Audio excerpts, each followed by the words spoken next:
imamnya lupa bacaannya lupa. Bismillahirrahmanirrahim. Alam tara kaifa fa'ala rabbuka bi ashabil fil alam yaj'al lahu 'ainaini wa lisan alam yaj'al lahu 'ainaini alam. Imamnya enggak ketemu itu. Namanya bisa aja dia. Lagi bingung imamnya. Dia mentanbih niatnya.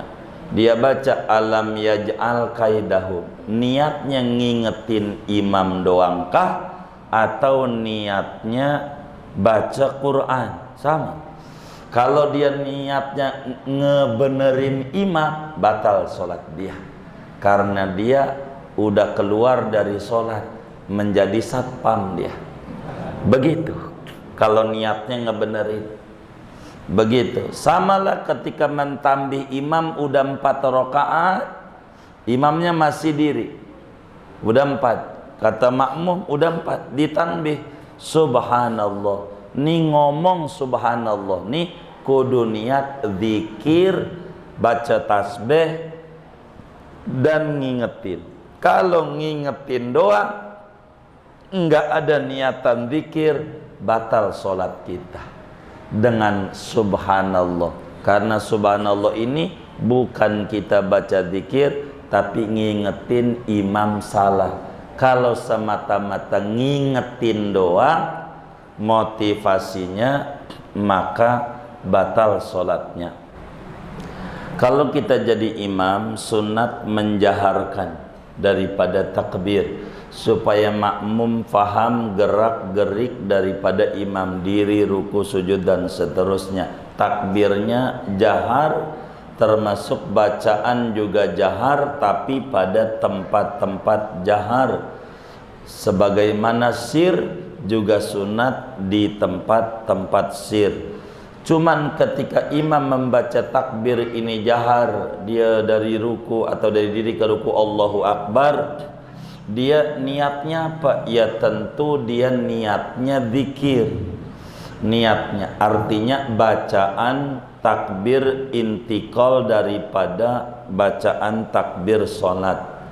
Kalau si imam tuh niatannya di hatinya cuman ngasih tahu makmum doang, tidak ada niatan zikir di dalam hatinya dengan takbir kenceng itu, maka sholatnya tentu tidak sah.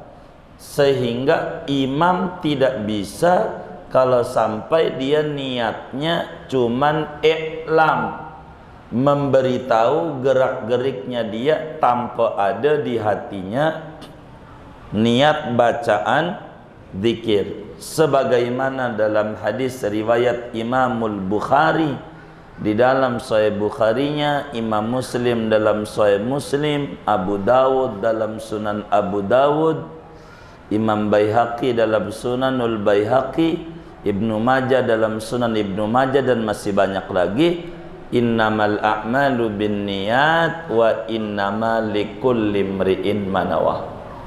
Hanya saja sahnya sesuatu amal dengan niat, dan bagi tiap-tiap orang memperoleh apa yang dia niatkan.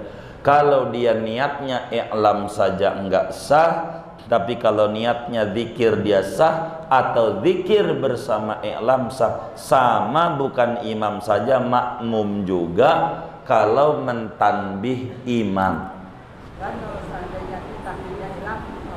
Baik, bagaimana kalau kita sholat takbir, lafaz Allahnya nggak pakai tasdid, begitu aja ya, begitu.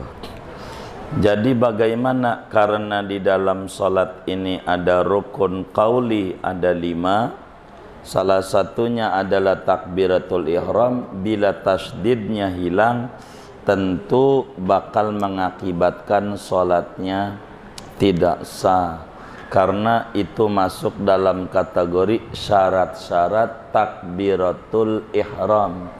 Dia harus mera'ikan tasdid yang ada, kalimatnya juga harus Allah dan Akbar, tidak bisa diganti dengan Allahu A'zam dan seterusnya. Nah, di antara syarat takbir ihram harus mera'ikan tasdid. sehingga bila tasdid itu hilang, maka dengan sendirinya takbirnya tidak jadi. Kalau dia tidak diulang terus saja, berimbas sholatnya tidak sah. Kurang lebih demikian. Wallahu a'lam. Yang ditanya bapak kita yang mulia sudah kelewat nih pada kajian tentang raus pada Fathul Muin ini.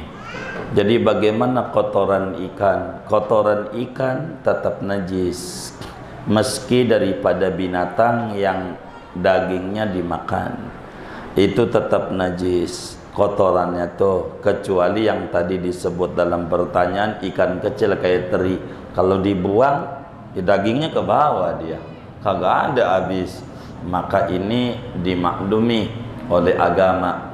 Tapi kalau seperti ikan ini standarnya bagaimana, mana demen ikan pedak campur pete lagi, ya kan? Maka dalam mazhab kita Syafi'i sebagaimana udah kelewat, wa qalal istukhri waruyani wa kadza madhhabu Malik annahu tahir. Dikelewat itu materinya, berkata Imam Ruyani dan juga Imam Istukhri daripada imam-imam pembesar madhab Syafi'i, sama percis di dalam madhab Malik, mu'tamad madhab Malik, bahwa kotoran ikan itu suci. Kalau dia doyan pedak yang kayak begitu, silahkan dia makan, masih ada ulamanya. Kemudian asap sudah kelewat, bagaimana boleh saja ketika ada makanan yang kena asap dukhonun najasah, kalau tidak banyak semuanya itu, maka hukumnya dimaafkan. Dan ini sudah pada waktu kajian sebelumnya, dan ini sudah kita bedah. Wallahu a'lam. Ini masuk dalam kaidah adalah asalnya menghukumi sesuatu itu pada zaman yang paling dekatnya, begitu. Oleh karena itu, bagaimana perempuan setelah 2 jam ada najis, ini apakah sebelum sholat, apakah sesudah sholat? Karena dia sesudah 2 jam begitu, maka yang kayak begitu tidak perlu dia mengulang begitu, yang kayak begitu, karena kemungkinan bisa dilihat sama dia habis kemana-kemana dia. Kalau bukan najisnya darah haid lah umpamanya, maka asalnya itu adalah menghukumi sesuatu dengan zaman yang dekat daripada peristiwa yang terjadi, maka sehingga tidak perlu iadah lagi. Bila sampai 2 atau 3 jam dari kasus pertanyaan yang ada, sholat dia tetap sah, begitu. Kurang lebih demikian. Wallahu a'lam.